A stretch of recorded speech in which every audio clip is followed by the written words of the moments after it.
You lose energy every time you explain your next move. You weaken your momentum when you seek validation. Silence is not just power, it's protection. When you stop telling everyone what happens in your life, you reclaim control. You focus better, act with precision, and avoid unnecessary opinions that derail your progress. The fewer people who know your journey, the more unstoppable your results become. Master the power of privacy and watch your life transform. In a few moments, I will teach you why keeping quiet about your life creates focus, strength, and unstoppable forward momentum. You're giving away power without realizing it. You don't notice it at first. It begins as a harmless habit. Telling a friend your plan, sharing your next move, hinting at your ambition. You believe speaking it aloud will make it real, but slowly, without knowing, you give pieces of your power away. The more you reveal, the less you retain. You confuse motion with progress.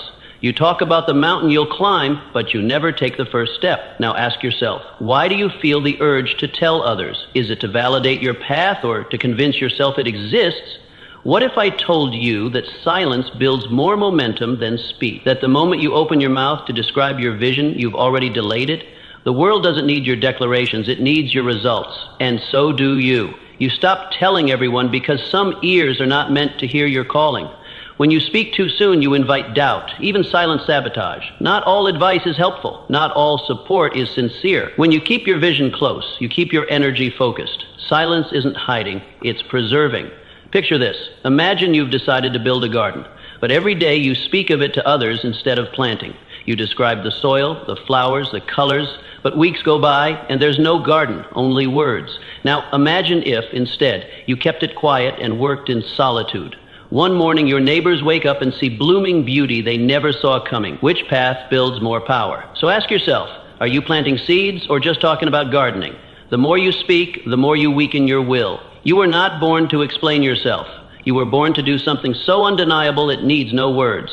Every time you speak of what you're going to do, you borrow energy from your own future. You inflate your ambition with empty breath, and like a balloon, it drifts higher but becomes more fragile. You might believe that telling others creates accountability, but does it? Or does it just feed your ego, satisfied with applause before the performance has even begun? There's an ancient strength in restraint. The silent builder, the patient hunter, the quiet craftsman. Each knows that power grows in privacy, that stillness sharpens the blade. What is this really about? It's about keeping your word to yourself. When you speak too much, you give others the chance to discourage, distract, or even derail you. But when you move in silence, your work speaks volumes before you ever utter a sentence. Imagine this. You tell everyone you'll rise before dawn and train. They nod. Some support you. Some doubt you. Some secretly hope you fail. But now you've tied your discipline to their reactions. If they mock you, you might stop. If they cheer too soon, you might feel done. But what if you told no one and let your sharpened body and focused mind reveal the truth later? You ask, why do I want to tell? Do I need applause or results? Would you rather be praised for your potential or respected for your outcomes? Don't speak your greatness into the air.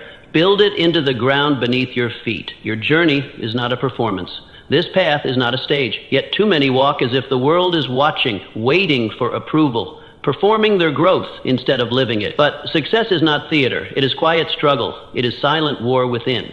When you turn your life into a performance for others, you lose touch with your own desires.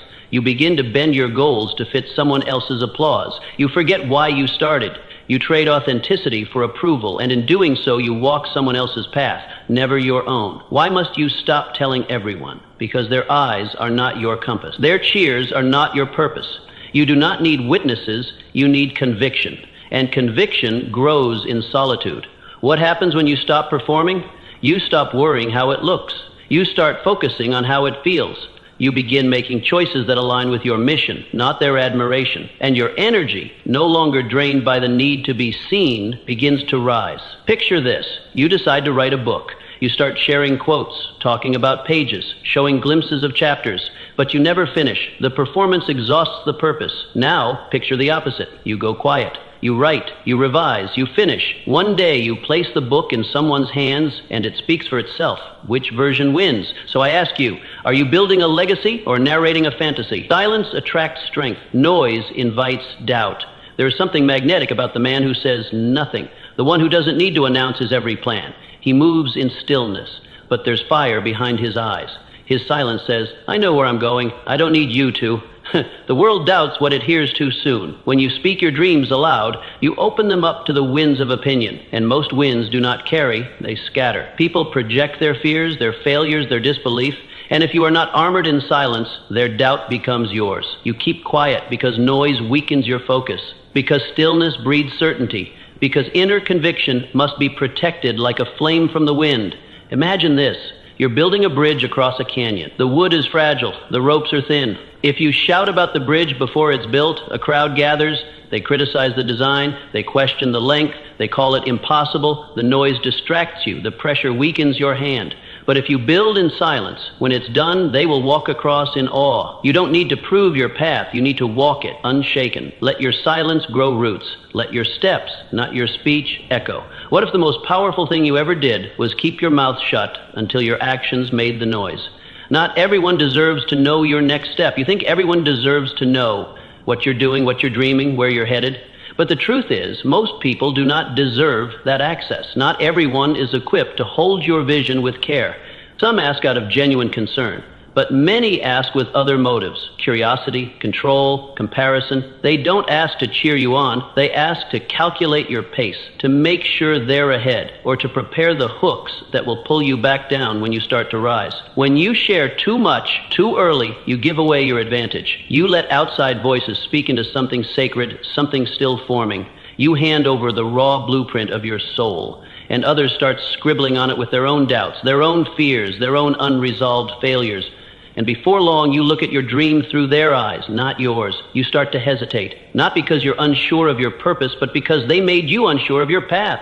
You begin to shrink, not because your vision is small, but because the room you spoke in was too shallow to hold it. So you must learn this truth. Your journey is not for public consumption. Your dream is not an announcement. It's a covenant. And not everyone who smiles at you is safe. Silence is not secrecy. It's sovereignty. It's protection. It's wisdom. When you keep your vision close, you let it grow without interference. You preserve its power. You protect your momentum. And most of all, you keep your edge. Because no one can prepare for what they can't predict. Consider this. Imagine you're planning a big move. A new city, a new job, a new chapter. You tell everyone. Some clap, some laugh, some warn you of every risk they can imagine. You start doubting, you delay, and eventually you stay. But what if you had packed quietly? What if you made no announcements, answered no probing questions, gave no explanations? What if one morning you simply left? No noise, no drama. And what if months later they hear about your success, not from you, but from the ripple effect of what you've built? That's power, that's control. That's how legacies are born, not through declarations, but through demonstration, through silent execution, through action without applause. So ask yourself this: before your next conversation, before your next update, before your next vulnerable share, do they need to know, or do you need to move? Do they need to hear it, or do you need to live it? Because most times the answer isn't tell them, it's show them, quietly, powerfully, unapologetically. Let your next step be invisible. Let your transformation be private. Let them wonder where you went, because what really matters is where you arrived. People can't ruin what they don't know. The fewer people who know your next move, the safer your mission becomes. Not because you are hiding, and not because you're afraid, but because you understand the value of protection. Wisdom doesn't shout. It walks with quiet certainty. In a world that urges you to broadcast every step, true power lies in restraint. When you speak too early, you invite interference. You swing the door open, and you never know who walks through. It might not be a critic. It might not even be someone with bad intentions. All it takes is one whisper, one raised eyebrow, one well-timed "are you sure?" to plant a seed of doubt where there was once conviction. You think silence is weakness, but that's a lie. Silence is armor. It is the stillness that guards your fire while it's being built. It is the decision to protect your momentum from the clumsy hands of outside influence. You don't leave your wallet on the sidewalk and expect it to remain untouched. So why would you leave your vision out in the open, exposed, unguarded, and vulnerable? Your dream is more valuable than gold. It deserves privacy. It deserves protection. People don't always sabotage with words that sting. They do it quietly, in the pause after you share something sacred, in the hesitant tone when they say, "That's ambitious," in the advice masked as concern. They don't have to tear you down. They only need to make you pause long enough to start doubting yourself. And that pause, that's when your focus slips. That's when the flame dims. That's when hesitation creeps in. not because your dream isn't right, but because you shared it in the wrong room. So ask yourself, why risk it? Why explain what isn't ready? Why seek validation from people who don't see what you see? Some will laugh, yes. Others will try to imitate you, but most will just pour their fear into your soil. And fear kills faster than failure ever could. They don't mean to hurt you, but their small minds cannot stretch to match your big vision, so they poke holes in it until you deflate. Picture a blacksmith forging a blade. The fire is hot, the hammer is steady, but too many onlookers crowd the workshop. One offers advice, another criticizes the curve, a third simply watches in silence, their doubt unspoken but felt. The blacksmith, distracted, misses a beat. The strike is crooked. He burns himself, not because he lacked the strength, but because he lacked solitude. Now imagine, he works alone, no eyes, no voices, just heat, metal, focus. The result, a flawless weapon, quietly formed, violently sharp. One day he walks into the town square, no one saw it coming. So again, ask yourself, do I need encouragement or results? Applause or outcome? Some things are too sacred to share before they're solid. Protect what's forming. Hide what's holy. People cannot destroy what they cannot touch, and they cannot touch what they never saw. Talking about it feels like progress, but it isn't. You speak of your dream, and for a moment it feels real. It gives you a rush, a swell of pride, a sense of motion. It feels like a step forward, but it isn't. You haven't moved. You've released words, not actions. You've stirred emotion, not results. And in that moment, without realizing it, you've traded real movement for the illusion of momentum. Talking about what you'll do has stolen the urgency to actually do it. This is the danger. The more vividly you describe the future, the more your brain mistakes imagination for progress. You talk about the book you'll write, the business you'll start, the discipline you'll master. You feel the satisfaction of ambition, and your mind believes the work has already begun. But nothing has moved. No pages written, no sweat spilled, no effort invested, just noise, just dreams dressed up as declarations. You've bought yourself a dose of accomplishment you didn't earn, and now you're less hungry to actually work. That's the trap.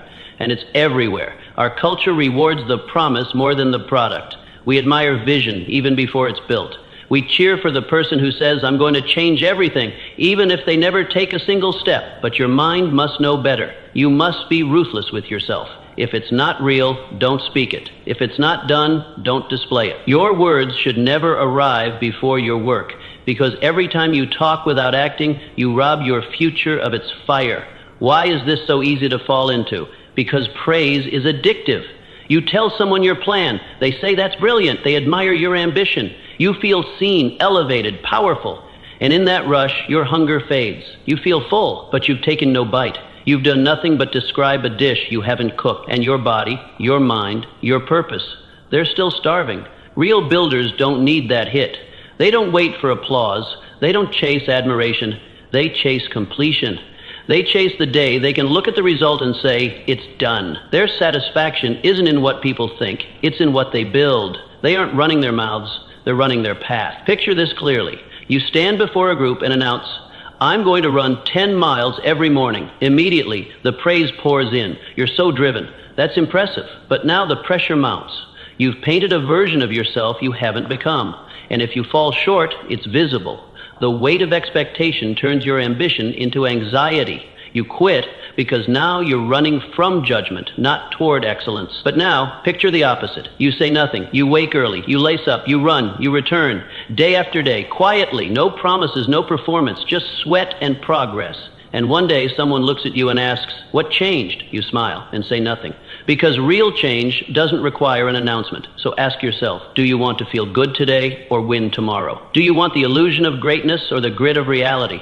If it isn't done, don't speak it. Let your work be the proof. Let your actions be the noise. Replace empty praise with actual power. Don't trade your fire for applause, because the dream is sacred and it deserves to be earned, not announced. A dream spoke too soon is a dream stolen. Some dreams don't die in the battlefield of failure. They're stolen before they've even begun, not by enemies, not by critics, but by your own unguarded voice. You speak of it too soon. You open the door before it's time. And the moment the words leave your mouth, they no longer belong fully to you. The world hears it, snatches it, twists it, and before long the dream feels foreign, shaped more by others' opinions than your original intent. What was once yours now seems distant, fragile, doubtful, because when a dream is new, it is delicate. Like a seed just planted, it needs to stay underground for a while. The light is too harsh, the world is too noisy. It doesn't take much, a mocking smile, a raised eyebrow, a well-meaning but misplaced suggestion, to pull it out of the soil before it ever takes root. A root does not grow on the surface. A spark does not become fire when exposed to the wind. The early stages of anything sacred require darkness, solitude, protection, a place where intention can deepen without interruption. But we often forget this. We feel the spark of something great, an idea, a goal, a vision, and we rush to share it. We want to be understood, we want support, we want recognition before the result, but most of the world isn't built to carry the weight of a dream that hasn't yet formed. They can't see what you see, they don't feel what you feel, and that's not always their fault, but their misunderstanding becomes dangerous. They offer advice not rooted in faith, but in fear. They try to improve what they don't understand. They confuse your direction. And you, if you're not grounded, start to reshape your dream to please their perspective. Before long, it's no longer yours. It becomes a hybrid of suggestions, doubts, and deluded ambition. You wake up wondering if the original dream was even real. It was real, but you exposed it before it had the strength to survive. So you must guard it. Like fire in the early stages, cup your hands around it. Like a sculptor in the privacy of his shed, work quietly. Don't explain, don't defend, don't declare, just build. Let your silence speak louder than promises, because not every plan deserves a voice. Not every idea needs an audience. Silence is not secrecy, it is strength. It is choosing to protect rather than perform. Picture a sculptor. He drags a block of stone into a small shed. No one asks what he's making. He doesn't invite them in. He doesn't post sketches. He works in the quiet. Day after day, chisel in hand, he chips away. Had he shared the vision too soon, they'd laugh. They'd interrupt. That doesn't look like anything. Are you sure? Try something easier. But he says nothing. He just works. Until one day, the doors open and a statue stands tall. And now they admire. Now they understand. But they weren't meant to witness the process, only the result. So ask yourself, honestly, have you spoken your dream too early? Are you feeding it with labor or weakening it with exposure? The next time your mouth opens, pause. Let the idea grow stronger, steadier, silent. Because sometimes the silence is the very thing that keeps your dream alive. And when it finally emerges, it won't ask for applause, it will command it. Your growth is personal, not public. You are not growing for display.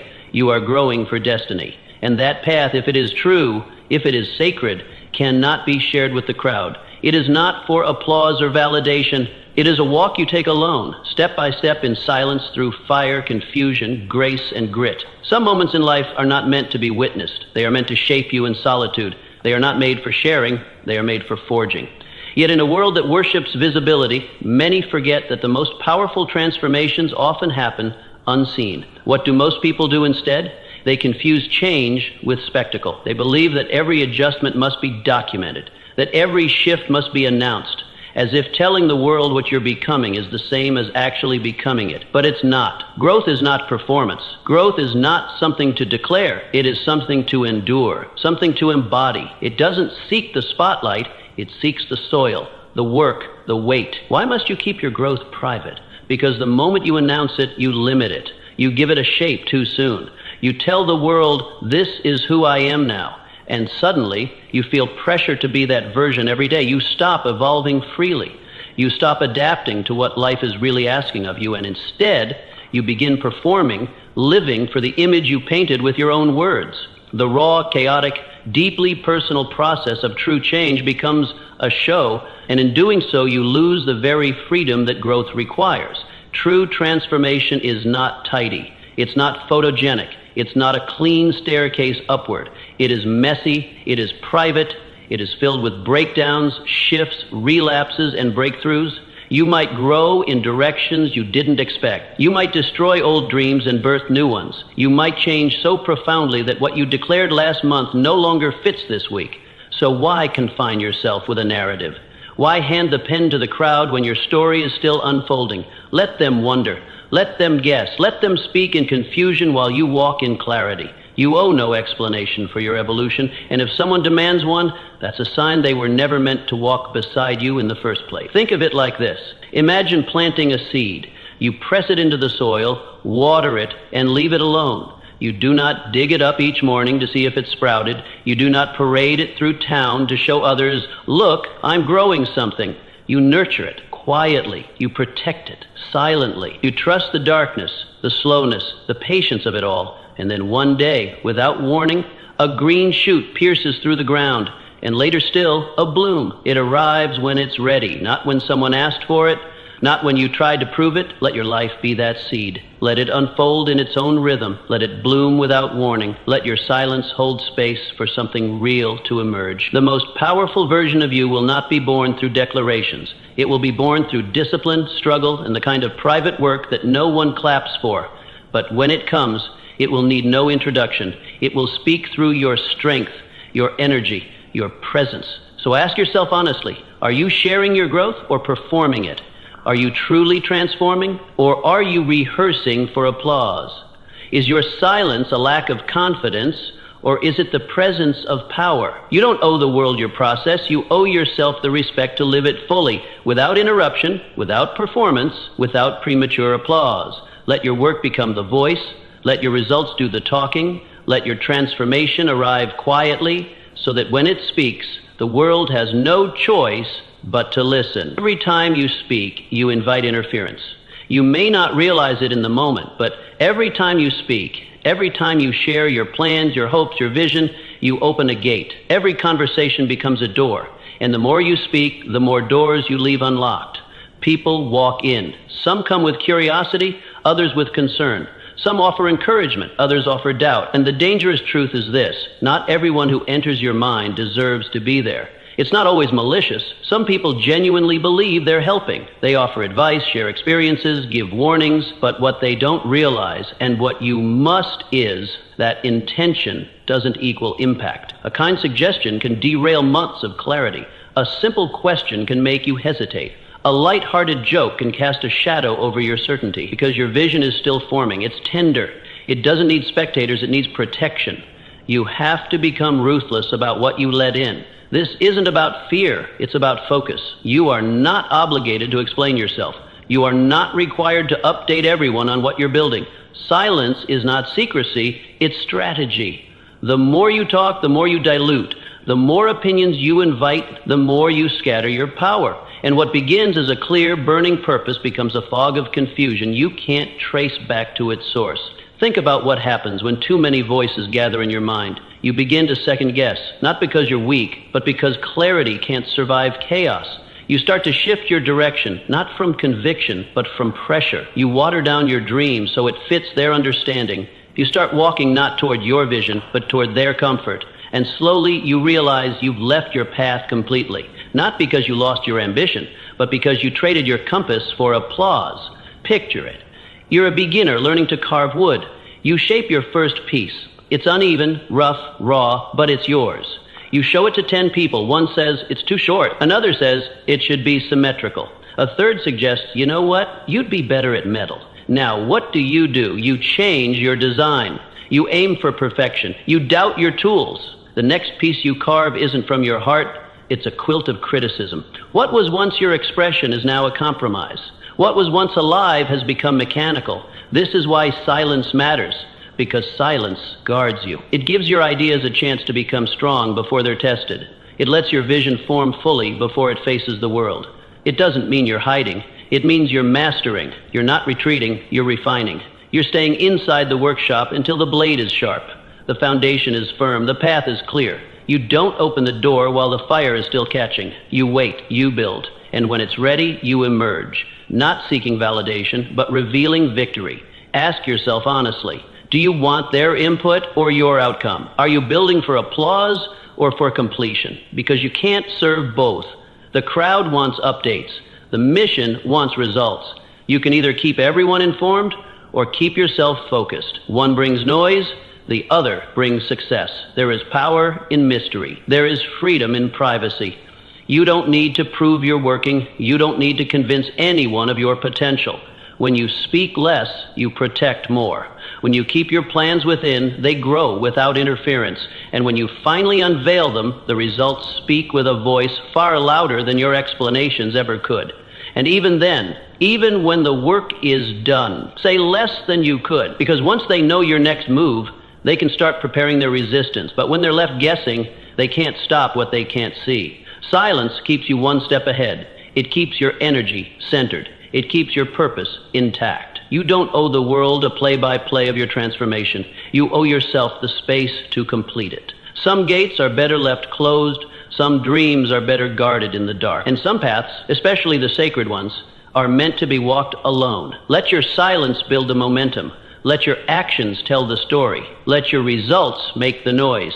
Because those who move in silence move without resistance, and those who move without resistance arrive. Not all listeners want you to succeed. You assume their ears are safe, that because someone smiles, nods, or asks you how things are going, they must care. You mistake attention for support. But not everyone who listens is cheering for you. Some listen so they can compare themselves to you. Others listen so they can copy you. And a quiet few, they're listening just to see you fail, because your ambition unsettles their comfort. Your progress exposes their stillness. And deep down, they'd rather see you stop than succeed. It's a bitter truth, but an essential one. Not